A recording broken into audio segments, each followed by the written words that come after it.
Nós vamos conversar hoje com John Curtin. John Curtin está visitando o Brasil. Ele é originalmente da Inglaterra, passa boa parte do tempo também na Irlanda e em países da Ásia. E o John já é um ativista pelos direitos animais há 30 anos, uma figura icônica, né, do movimento. Já foi tido, muitas vezes a gente vai conversar sobre isso, né, relacionado a ações diretas, ações da LF. Ele, na verdade, é tido como um porta-voz da LF, especialmente no passado. Ele fez muito esse papel de fazer a comunicação, né, entre as ações clandestinas com a mídia, para que ela pudesse compreender essas ações. Trabalhou nos seus primeiros anos aí com ações de sabotagem à caça, o que na verdade são os primórdios, né, da LF, estão relacionados a ações de sabotagem à caça. John não se fixa a uma campanha específica ou a um grupo específico. Ele gosta de chamar um freelancer, né, um ativista freelancer que circula por diferentes facetas do movimento, e ele é um seguidor também dos ensinamentos de Buda, né? John, thanks for being here with us and giving us a chance for this interview. No problem. Pleasure is mine. John, when was your first contact with the animal rights movement, or how did you get involved with the animal rights movement?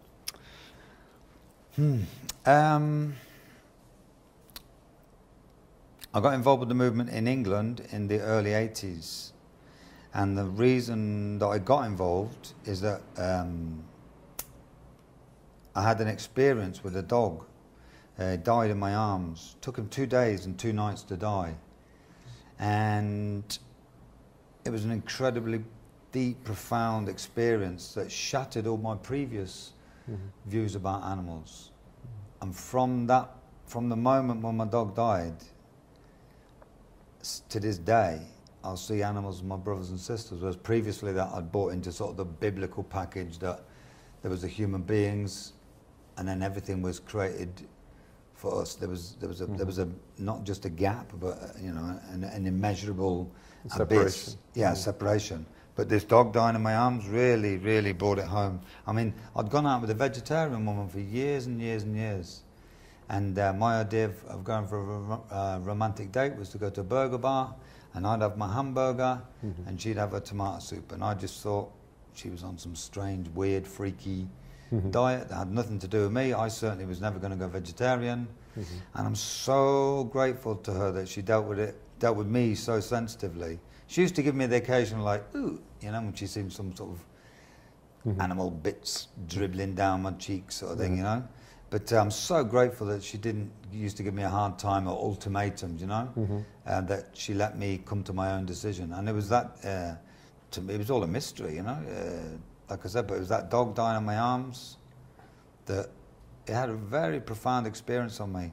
And I felt angry with myself. Once I did wake up, I couldn't believe the lack of connection I'd had with animals, and I wanted to make up for that. So I actively sought out the animal liberation movement that had already been up and running in England for some nearly 10 years by that point. Was that the early 80s? The early, you got involved? 1983. Okay. So by then the movement was very much up and running, extremely dynamic, on fire basically it was, in its ascendancy. So it's not as if I had to join the movement and take part in any master plan of strategy. I just joined in with the incredible energy that was on the move at that point. And when did you start being connected with the ALF, or being appointed, or even convicted, right? You've been convicted several times for doing direct action or animal rescue. Everyone has a different story, a different process. A very common way that people get involved in Animal Liberation Front activities is that they start off maybe doing some cat and dog work, and then they move on and they get educated about the whole animal liberation story. They go vegan, they go on demonstrations, but it still doesn't seem enough. Still, they get frustrated with the lack of progress. So they then move on to going outside of the law, But me, right from the start, I actually, for me it was, Britain at that time, we'd had the punk We had the punk thing, which is very much of a do-it-yourself. Don't wait for politicians or society to do anything about it. So there was a period where the animal liberation movement gelled very closely with that early punk movement back in the 80s, and I was a product of that sort of mentality. So for me, I got straight. In fact, the first animal rights meeting I went to, the people told me afterwards that they thought maybe I was some police informer because I was, you know, come on, let's go out tonight and do this and do that, and they were like, easy, you know. They were quite suspicious of me because. So I immediately knew that that's the sort of work that I was going to be interested in. And what were the actions that you got convicted for, which are, of course, the ones you can talk about? Yeah. I mean, like anything else, with people who... the police only caught me for the sort of tip of the iceberg of things that I did. So it's difficult to talk about things that I hadn't been convicted for, which are the majority of the actions that I did. But I was spent for like... I've been involved 30 years, 15 years of involvement with clandestine activities. So the things I've been actually convicted for, my first ever arrest was, it was super gluing the locks of a fur shop. But unbeknownst to me, so many other people were also damaging this shop as well, because there was a lot of feeling against the fur trade. That the police had put it under surveillance. So that was my very first arrest, when I just went up to the shop one night and put some super glue in the locks, which people may think is like, what's the point of that? It's just vandalism. But there was a strategy behind it. It wasn't just a one-off. I thought, I'm going to keep doing this, and these people run this fur shop to make money, so if I can hit them in the pocket, forget about the morality, if I can just directly hit them in the pocket, I'll shut them down that way. And that's the point of doing direct action, right? One of the points is it's to one of the cause points. Financial damage. I suppose you could see it, put yourself in the shoes of someone involved in animal abuse, put yourself in their shoes and think to yourself, what is it that they wouldn't want you to do? So they obviously, they don't want you outside their premises with a banner, but they certainly don't want you to, you know, economic sabotage to them to cost them money, because most animal abuse is economic. So if you can hit them in the pocket, then you get them. Yeah.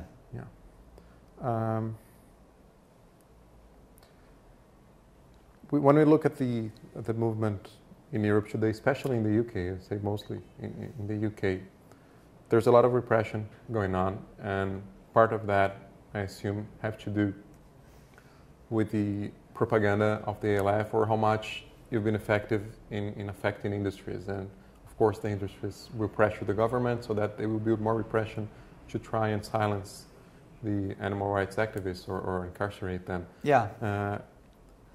How do you analyze that? The current repression state that is happening in the UK, has it got to do with ALF actions by itself?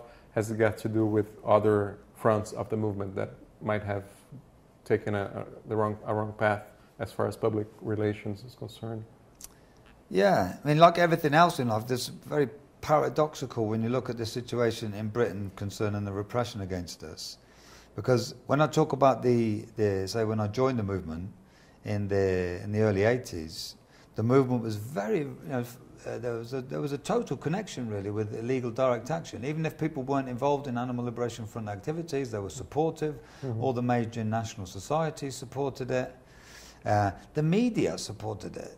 The media used to give it positive coverage. But when I look back at it now, that was more of a honeymoon period.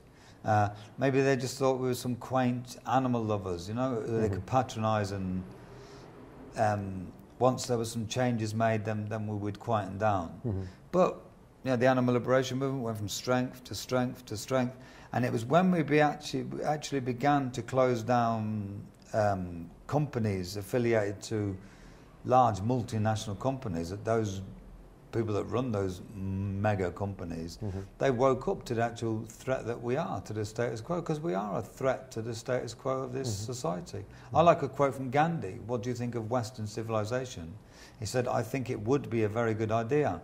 So we've got a situation now where the police will come down, you know, like a ton of bricks for just going on the street with a banner, which was unthinkable when I first got involved. And now the movement is far less radical. There's far less illegal actions taking place in England now, yet we get far more repression. So if you look at the graph, radical actions have, you know, let's be truthful about it, they've dipped, but the police repression has actually massively increased.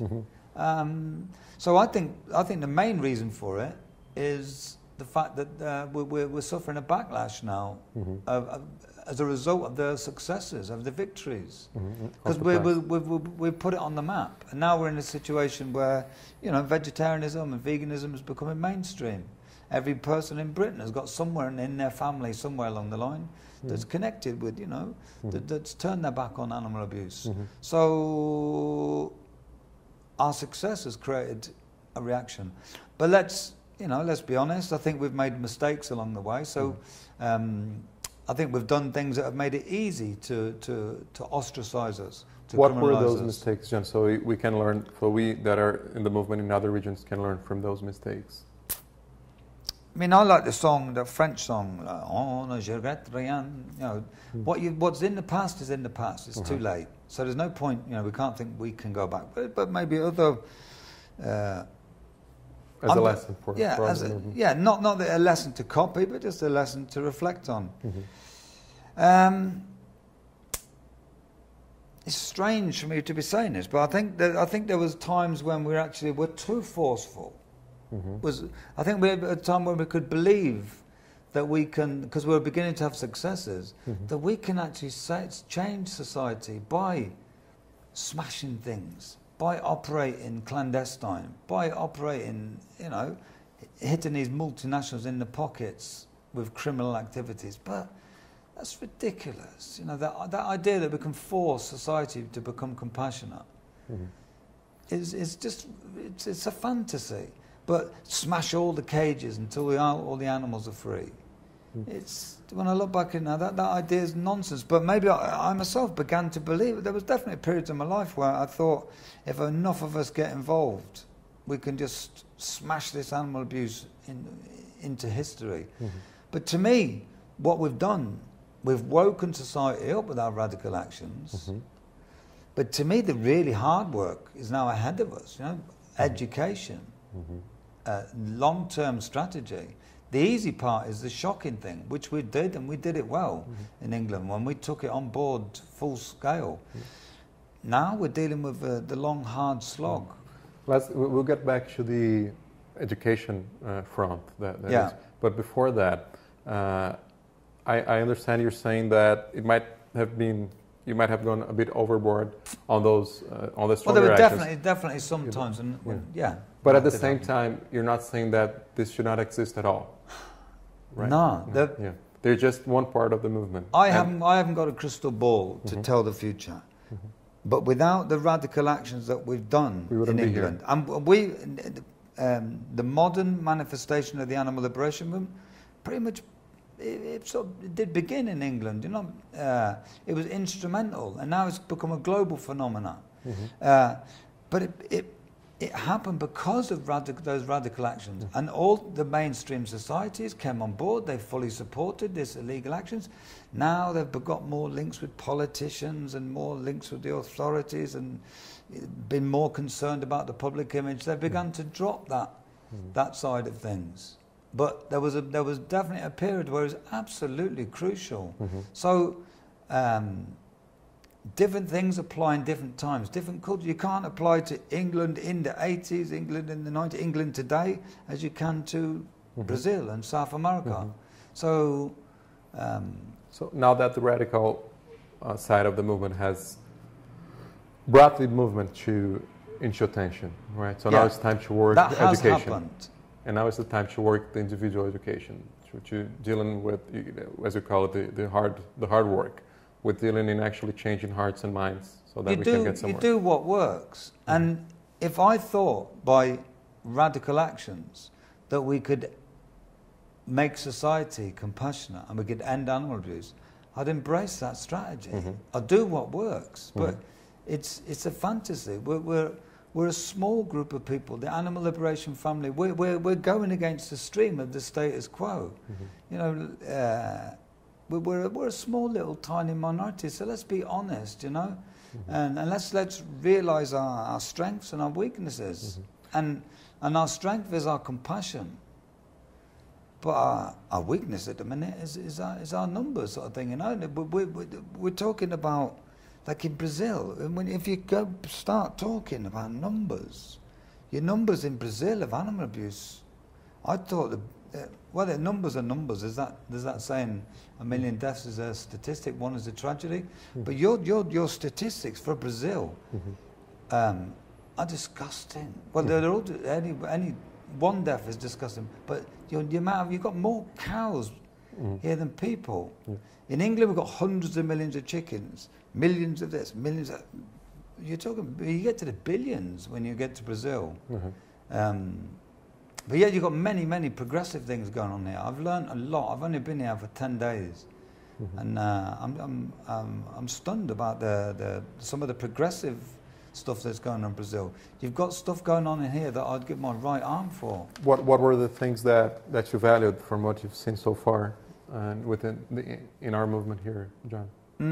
I thought I was going to find some movement that was maybe linked to just the like hardcore punk anarchist thing, but I come and you've got an established movement. You've got a movement that involves all spheres of society, from the sort of the politicians to the animal rescue people, the media are sympathetic. You got kids, you got old people, you got professionals. You've got your little sprinkling of punky anarchist people. And the things like you've got in your constitution, I think it's the only country in the world where you've got a law prohibiting the hunting, the shooting of animals. I don't know if you're aware that I think you're the only one in the world. I've just been working in Sri Lanka, which is a Buddhist country, where they haven't got a law forbidding shooting, but if someone was to shoot a bird, the community would ostracize you. They thought you're insane. Then you don't need a law. Yeah, so they haven't got a law. But here you've got a law. But generally across the board, people frown upon the idea of killing for fun, killing for pleasure. In England, every time I'd go for a walk in the country, I hear people. Well, the Queen, you know, the Queen loves nothing more than to go killing birds for just a day out. Whereas in Brazil, that sort of that just mindless. The Queen still does hunt. I mean, can she still lift a gun and all that? I mean, she's. Yeah, she still goes out hunting.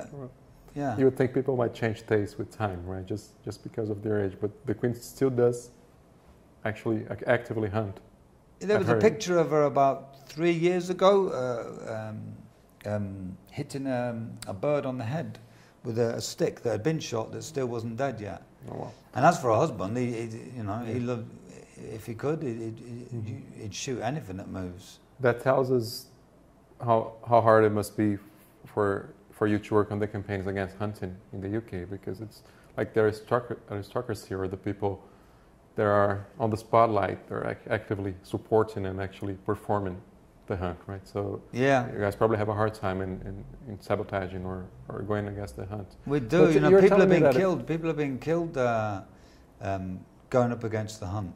You told me that it was actually fox hunting was prohibited in England recently, but it still happens. After decades of really hard campaigning, we finally got a law and a statute, unbelievably, which banned fox hunting. And the fox hunters, which in England are the aristocracy, they're the judges, they're the old boy network. They said, the judges said, we're going to carry on. And they've totally ignored the law. And if you now in England, if you go and try and stop an illegal fox hunt, you'll still be arrested by the police. The activists will be arrested for trying to enforce, to do what the police should be enforcing. Yeah. Right. And from just going back to your experience in Brazil before we end, John, from what you've seen, it's only been 10 days, and you're telling me how much, even in a shocking way, it was for you to realize what the movement is, because you did not expect it. But from what you were able to feel and perhaps analyze, What advices would you have for our movement here? I'd be really reluctant to give any advice, but people have been really interested to hear my story. And some stories about the history of and other countries that I've been to, and tell me about the animal liberation movement in Europe and England. But I'll be reluctant to give advice because I don't understand your situation here. My advice would be, it's so easy when you open your hearts to animal suffering to become in a way destroyed by it, to go down that world of hatred where you begin to have hate in your heart for the people that do it. Keep on to that original message of love and compassion that got you into the movement. And be careful what you do. Be careful about I mean, I'm talking about someone who supports illegal direct action, but still, if you're going to even go to those lengths, be responsible for your actions, and don't just do things because you're just full of anger and hatred, because that'll just make you do unskillful things. So be careful about that level, and be careful about, like with me, you know, when I was eating meat in front of my girlfriend, I'm so grateful she didn't used to shout and scream and give me ultimatums. She used to occasionally go, ooh. But that's not to say that we can all sit down and hope animal abuse is going to go away. There's lots of hard fighting ahead. But this is not George Bush versus Bin Laden. You know, this is not the goodies versus the baddies.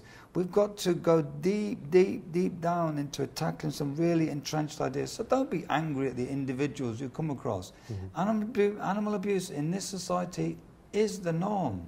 It's normal, you know. So be careful not to get consumed by hatred.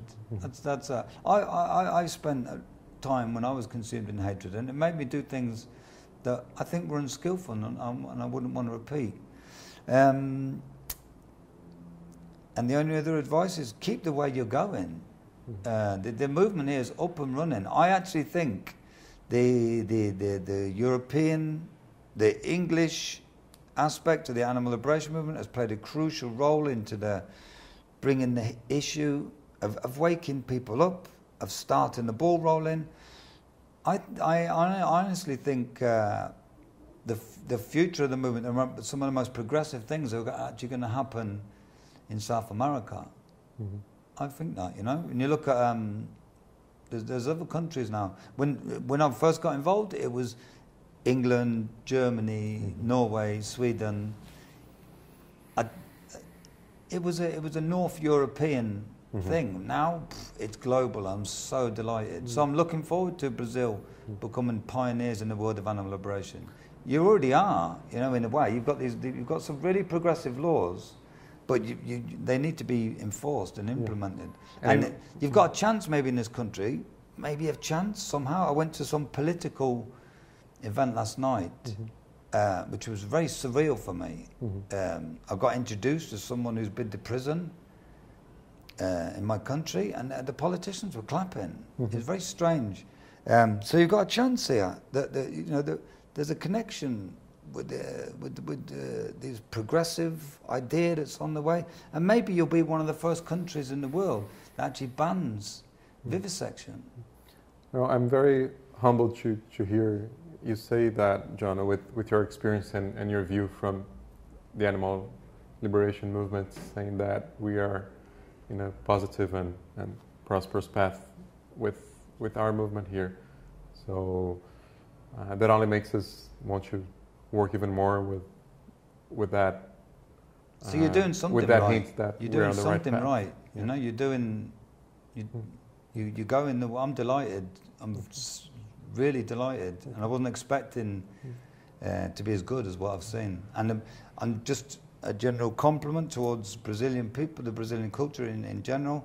People have made me so welcome, have been so hospitable to me, which has got nothing to do with the animal liberation movement as such. Across the board, I've been really humbled by the kindness that people have shown to me. It's been our pleasure from the members of this movement in Brazil to have you here, John, and been able to share and listen to your stories. Because we're a family, aren't we? Inspired. There's There's no English pig, English cow, Brazilian cow, Chinese dog. Yeah. We're animals. Or English activists or Brazilian activists. Yeah, no. Okay. Thanks for sharing your time with us, John. No problem.